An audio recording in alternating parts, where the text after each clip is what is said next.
আলাইকুম সবাইকে। কে কোথা থেকে বলছেন, কেমন আছেন অবশ্যই জানাবেন। আপনাদেরকে সবাইকে স্বাগতম আমার গোপালী আপা বিথি আক্তার চ্যানেলটিকে। আমি তো খুব এক্সাইটেড। আপনাদের ভাইয়া হঠাৎ করেই ফোন দিয়ে বললো সে আজকে রাতে আমাকে নিয়ে বাইরে যাবে।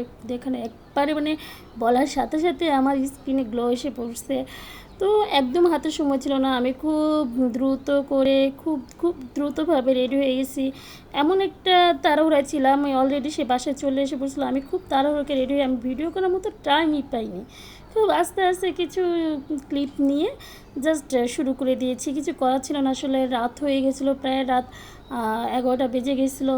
তো এই তো আমরা বাইকে করে বেরিয়ে গেছিলাম। আমাদের বাসার পাশে একটি ফুল ভিলেজ ছিল, সেই ফুল ভিলেজে চলে গেছিলাম। খুব তাড়াহুড়ো, মানে খুব বেশি টাইম ছিল না আমাদের যেতে, সর্বোচ্চ 3 মিনিটের মতো লেগেছে। তারপর যেই আমরা বসে পড়ছি, কারণ আমরা প্ল্যান করে গিয়েছিলাম যে আমরা কী খাবো, তার জন্য আর খুব বেশি একটা সময় আমাদের নষ্টও হয়নি বা বেশি একটা টাইমও লাগেনি। আসলে মাঝে মাঝে না খুব ইচ্ছে করে উড়ন্ত পাখির মতো এখানে এখানে ছুটে যায়। ওই যে বলে না মায়েরা বিয়ের আগে এখন কোথাও যাওয়া হবে না, ইচ্ছে যদি জামাই নিয়ে যায় বিয়ের পরে জামাইয়ের সাথে যেখানে মন চায় যেও। আসলে অনেক হাজব্যান্ডই আছে বউকে নিয়ে তেমন একটা বের হয় না বা ঘরে রাখতে পছন্দ করে। আমার কথা কি, আপনার বউকে যদি আপনি পর্দা করান তাতে তো কোনো অসুবিধা নাই, পর্দা করুক সে। আপনি তো পর্দা মেনটেন করেও আপনার ওয়াইফকে নিয়ে বের হতে পারেন, একটু তাকে একটু মুক্ত হাওয়া ছোঁয়া দিতে পারেন, আপনার সাথে টাইম স্পেন্ড করতে পারেন। আমাদের কিন্তু বেবি ছিল, সে প্রায় ঘুমিয়ে গেছে। তো আমি পাশে ভাবি যে আছে পাশে ফ্ল্যাটে, তার কাছে রেখে বলছি ভাবি আপনি আধা ঘন্টার মতো একটু রাখবেন। উনি হাসতে হাসতে বলছে আপনি যতক্ষণ ইচ্ছে যে বের আসেন। আসলে উনিও সিচুয়েশনটা বুঝেও, ওনারও এটা আছে যে একটু বাইরে যাওয়া প্রয়োজন, একটু টাইম স্পেন্ড করা প্রয়োজন হাজব্যান্ডের সাথে।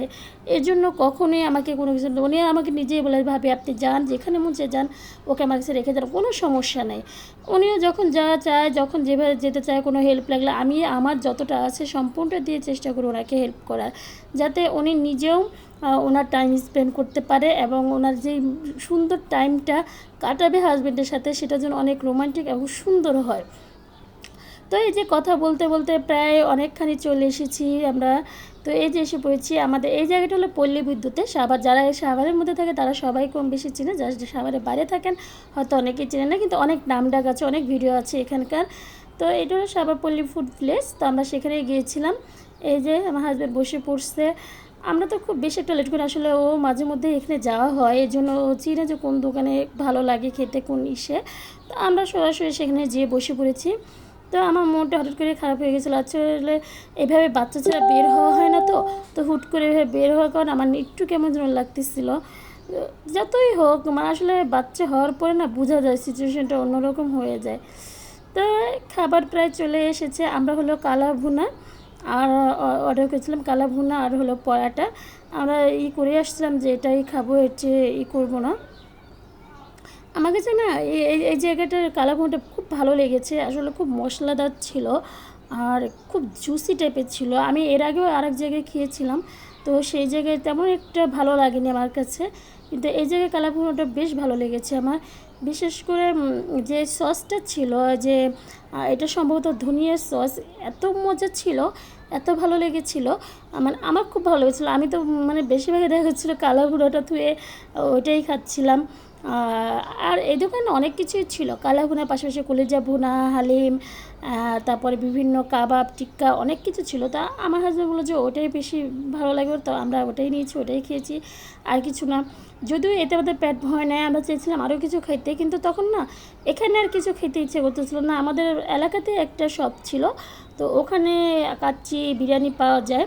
তো আমি আর ও বেশিক্ষণ এখানে লেট করি না, যেহেতু এখানে করবো না। এই তো কাচ্চি ভোজ বিরিয়ানিতে চলে এসেছি আমরা। চলে এসে ও 2টা কাচ্চি অর্ডার দেয়। আর হলো আমার বাচ্চা যেহেতু ঘুমিয়ে গেছে, তো ওর জন্য তো কিছু নিতে হবে। তো এর জন্য আমরা বেশি কিছু না করে ওর জন্য আমাদের জন্য কাচ্চি নিয়েছিলাম, দুজনের 2টা। আর ও হলো তেহারিটা খুব পছন্দ করে আমার বাচ্চাটা, তো ওর জন্য আমি তেহারিটা নিয়েছিলাম আমরা। তো এই ভিডিও এই পর্যন্তই। যে যেখান থেকে দেখছেন অবশ্যই আমার ভিডিওতে একটা লাইক করবেন, কমেন্ট করবেন, আর ভালো খারাপ অবশ্যই জানাবেন। আপনাদের কাছে সুনির্দয় আবেদন হলো অবশ্যই সাবস্ক্রাইব করবেন আমার চ্যানেলটিকে, আর ফেসবুকে হলে অবশ্যই পেজটি ফলো করবেন আর লাইক করে যাবেন। তো আজকে এই পর্যন্ত। যেখানে থাকবেন ভালো থাকবেন, নিজেদের খেয়াল রাখবেন, যেহেতু সিজন চেঞ্জ হচ্ছে অবশ্যই খেয়াল রাখবেন, বাচ্চাদেরও খেয়াল রাখবেন। তো আজকে আর ভিডিও বড় করবো না। আল্লাহ হাফেজ।